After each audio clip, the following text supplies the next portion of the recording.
யாழ்ப்பாணத்தில் அமைச்சர் சாவித்ரி போல்ராஜ் கலந்து கொண்ட நிகழ்வில் ஏற்பட்ட குழப்ப நிலை காரணமாக அப்பகுதியில் சிறிது நேரம் பதற்ற நிலை ஏற்பட்டிருந்தது. பெண்களுடன் கலந்துரையாடலை மேற்கொள்ள ஒழுங்கு செய்யப்பட்ட குறித்த நிகழ்வில் பெண்களுடன் கலந்துரையாடலை மேற்கொள்ளாது வெறுமனே உரையாற்றிவிட்டு செல்வதாகவும் தமக்கு அரசு அதிகாரிகளால் எவ்வித சேவைகளும் கிடைக்கவில்லை என கூறிய பெண் ஒருவரினால் குறித்த கூட்டத்தில் அமைதியின்மை ஏற்பட்டது. பெண்கள் மற்றும் சிறுவர்கள் விவகார அமைச்சர் சாவித்ரி போல்ராஜ் கலந்து கொண்ட பெண்கள் சந்திப்பில் கடற்றொழில் அமைச்சர் ராமலிங்கம் சந்திரசேகர், நாடாளுமன்ற உறுப்பினர் ஸ்ரீ பவானந்த ராஜா, உடுவில் பிரதேச சபையின் தேசிய மக்கள் சக்தி உறுப்பினர்கள் மற்றும் பெண்கள் பொதுமக்கள் கலந்து கொண்டிருந்தமை குறிப்பிடத்தக்கது.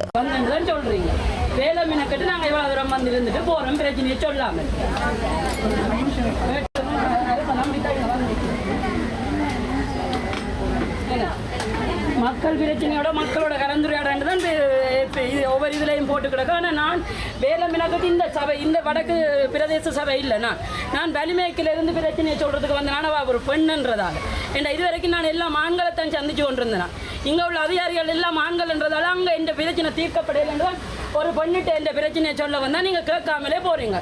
கேட்டால் நீங்கள் மக்களுக்கு நல்ல செய்யத்தான் வந்தேன்னு சொல்கிறீங்க. கலந்துரையாட வந்துட்டு கலந்துரையவே ஆடவே இல்லை. நீங்கள் நினைச்சதை பேசிட்டு போகிறீங்களே. என்ன இது அரசாங்கம்?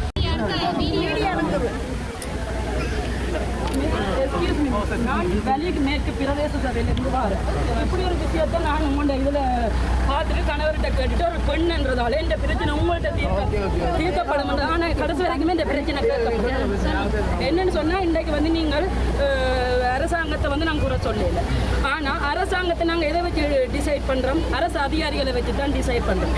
இங்கே வட மாகாணத்தில் வந்து அரசு சேவைகள் வந்து மக்களுக்கு ஒழுங்காக கிடைக்கிறதில்ல. எல்லாருமே அதிகாரத்தை துஷ்பிரயோகம் பண்ணுறாங்க. எந்த பிரச்சனை இங்கே உள்ள அதிகாரிகளுக்கு தெரியும், அத்தனை பாராளுமன்ற உறுப்பினர்களுக்கு தெரியும்.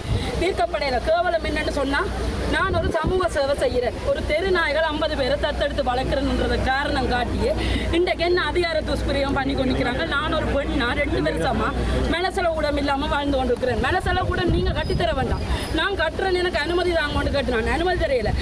அதே நேரம் காவல் நிலையத்துக்கு போய் ஒரு பிரச்சனை தொடர்பாக முறைப்பாடு சொன்னால் இன்னும் 1 மணி அளவு என்னையும் கணவரை நாங்கள் அதிகாரமாக கதைக்கிற பண்ணிட்டு பிடிச்சிருத்திட்டாங்க. இன்றைக்கு மக்கள் சந்திப்புகளை நாங்கள் ஒவ்வொரு முறையும் நீங்கள் எங்களுக்கு நல்லது செய்வீங்களோ ஒவ்வொரு மக்கள் சந்திப்புலையும் நாங்கள் மக்கள்கிட்ட உங்களோட அதிகாரிகள்கிட்ட ஓடி வந்தா அங்கே சிசிடிவி இல்லை. எனக்கு கோபம் வந்துடுது. என்னன்னு சொன்னா நீங்கள் மக்கள் உரையாடலன்னு சொல்றீங்க. பொறுமையாக பேசலாம். இங்கே ஒரு பிரச்சனையுமே கிடையாது. நாங்கள் செஞ்சு கொடுத்துட்டு தயாராக இருக்கிறோம். எந்த ஒரு பிரச்சனையும் இல்லை.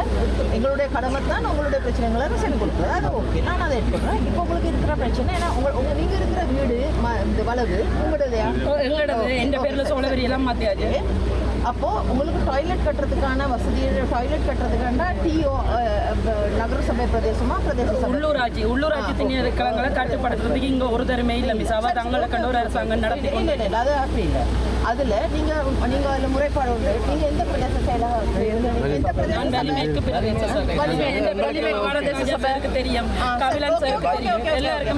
ஓகே. இப்போ அதில் நீங்கள் அந்த உங்களுடைய லெட்டரோட நீங்கள் அந்த லெட்டரோட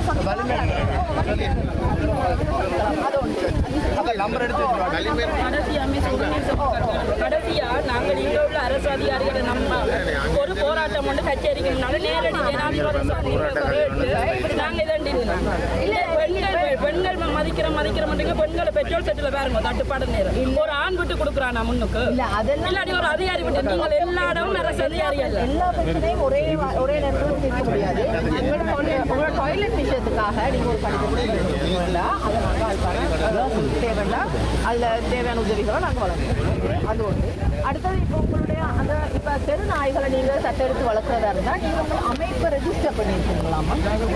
இங்கே எல்லாமே செய்யறதுக்கு நாங்கள் தயாராக இருக்கிறோம். உங்களுக்கு செய்தார்கள்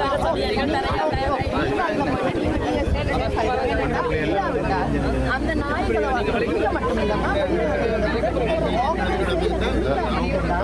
அப்படியே நாய்கள்